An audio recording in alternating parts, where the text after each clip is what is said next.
السلام علیکم ورحمۃ اللہ۔ جماع کا فطری طریقہ۔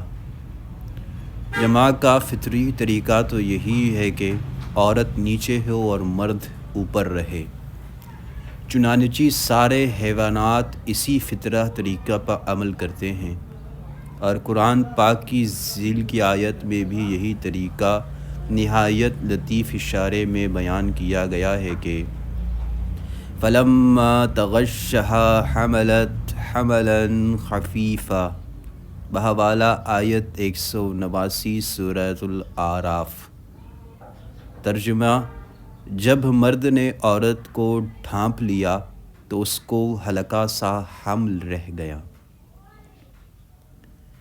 اس کی صورت یہی ہو سکتی ہے کہ عورت چت لیٹے اور مرد اس کے اوپر پٹ الٹا لیٹے، تو اس طرح مرد کے جسم سے عورت کا جسم ڈھک جائے گا۔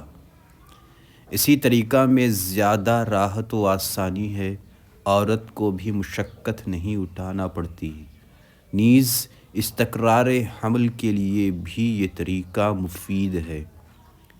شیخ الرئیس حکیم بو علی سینا نے بھی اپنی کلیات قانون طب میں اسی طریقہ کو پسندیدہ بتایا ہے۔ شیخ الرئیس کے نزدیک جماع کی تمام شکلوں میں بری شکل یہ ہے کہ عورت مرد کے اوپر ہو اور مرد نیچے چت لیٹا ہو، کیونکہ اس صورت میں منی مرد کے عضو میں باقی رہ کر متعفن ہو کر اذیت کا باعث ہوتی ہے۔ مباشرت سے فراغت کے بعد کا عمل۔ صاحب شرعۃ الاسلام نے لکھا ہے کہ صحبت سے فراغت کے بعد مرد و عورت دونوں کو پیشاب کر لینا چاہیے، نہیں تو کسی لا علاج مرض میں مبتلا ہو جائیں گے۔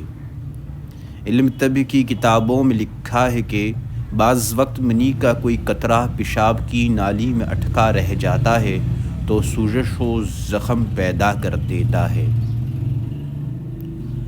مجامعت کے بعد وضو کا دھونا ضروری ہے۔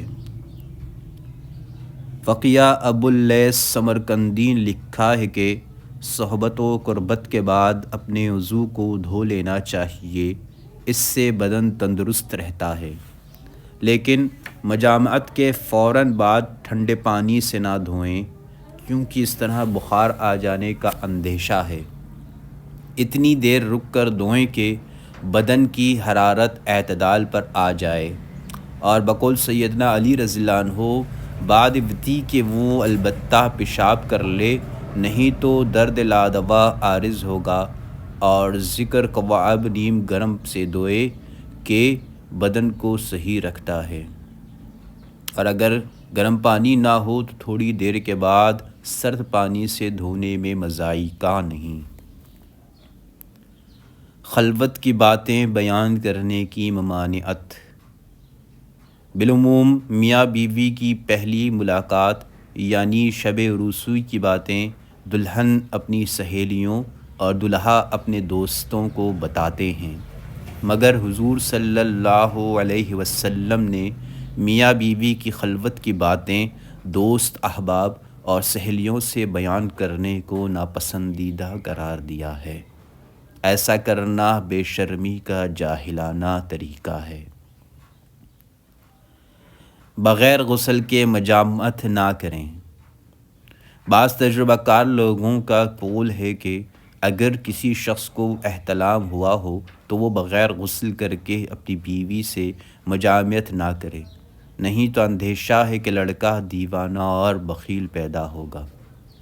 اسی طرح ایک بار صحبت کر چکنے کے بعد پھر دوبارہ اسی وقت صحبت کی خواہش ہو تو فریقین بعد غسل دوبارہ مصروف ہوں، ایسا کرنا افضل ہے۔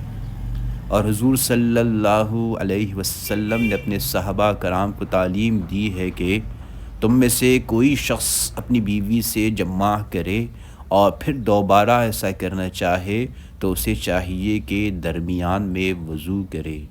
بحوالہ مسلم ابو داؤد۔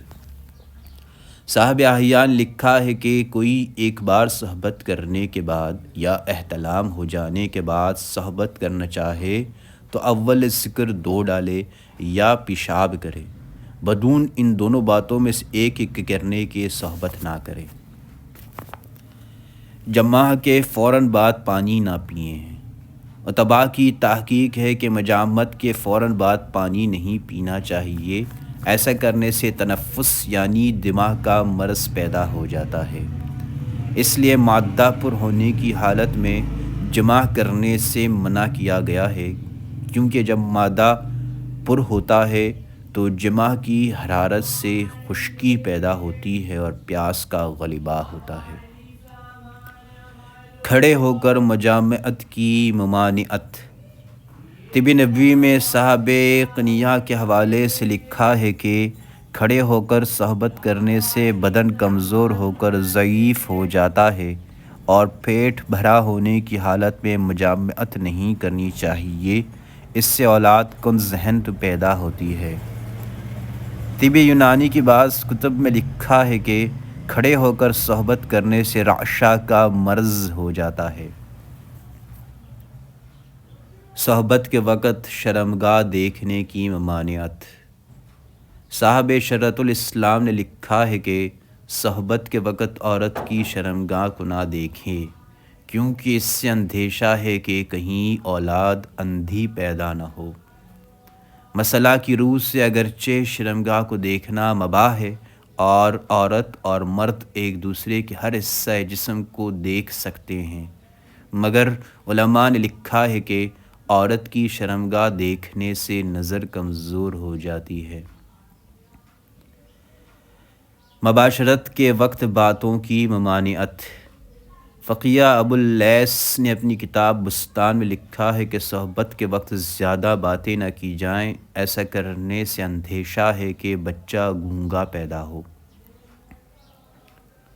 آنکھ دکھنے کی حالت میں جمع سے ممانعت۔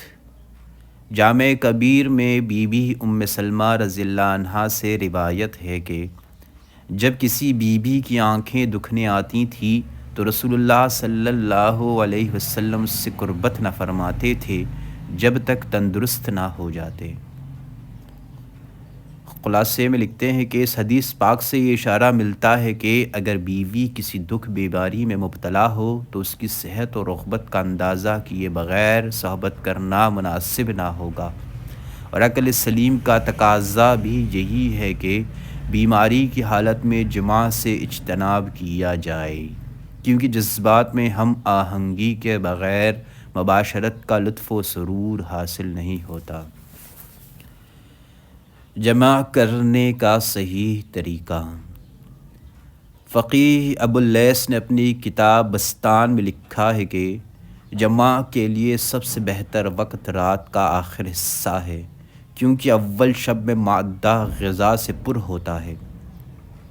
بی بی عائشہ صدیقہ رضی اللہ عنہا کے حوالے سے حضرت امام غزالی رحمۃ اللہ علیہ نے احیاء العلوم میں تحریر فرمایا ہے کہ حضرت صلی اللہ علیہ وسلم جب آخر شب میں وتر پڑھ چکتے تھے تو اگر آپ صلی اللہ علیہ وسلم کو حاجت اپنی ازواج کی ہوتی تو ان سے قربت فرماتے، ورنہ جائے نماز پر لیٹ جاتے، یہاں تک کہ حضرت بلال رضی اللہ عنہ آپ صلی اللہ علیہ وسلم کو نماز کی اطلاع دیتے۔ صاحب احیاء کے نزدیک اول شب میں صحبت مکروہ ہے، بائیں خیال کے تمام شب ناپاکی کی حالت میں سونا پڑے گا۔ طب نبوی میں بھرے پیٹ پر صحبت نہ کرنے کو لکھا ہے، کیونکہ اول شب میں مادہ غذا سے پر ہوتا ہے۔ استغفر اللہ ربی من کل ذنب اذنبتہ عمدا او خطاء سرا وعلانیۃ واتوب الیہ، لا الہ الا انت سبحانک انی کنت من الظالمین، اللہم اجرنی من النار، سبحان اللہ والحمد للہ ولا الہ الا اللہ واللہ اکبر۔